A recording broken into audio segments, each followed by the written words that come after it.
Welcome to The Last Breakfast. Please enjoy the video. In this video, I will explain how to use upper body gym equipment. Before you begin any exercise, take a moment to properly adjust the machine's seat and pads to your body. This ensures optimal alignment and reduces injury risk. Always start with a very light weight, perhaps just the machine's resistance, to practice the movement. Focus on smooth, controlled repetitions, typically performing 8 to 12 reps per set, and remember to breathe consistently. Let's tackle chest and shoulders. When using the chest press machine, position your hands slightly wider than your shoulders, pressing forward until your arms are nearly straight, but avoid locking your elbows. For the shoulder press, sit with your back firmly against the pad, gripping the handles at shoulder height.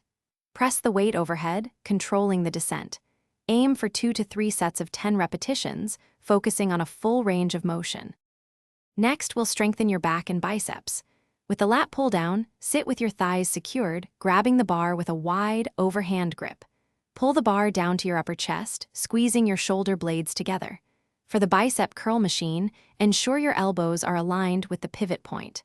Curl the weight smoothly upwards, focusing on the contraction, then slowly lower it.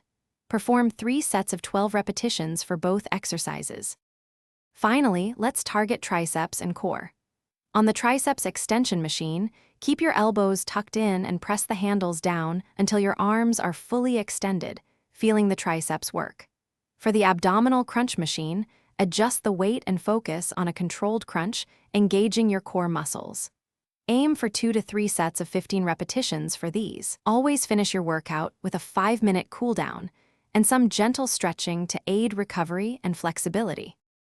Thanks for watching. If this was helpful, leave a like and consider subscribing. See you next time.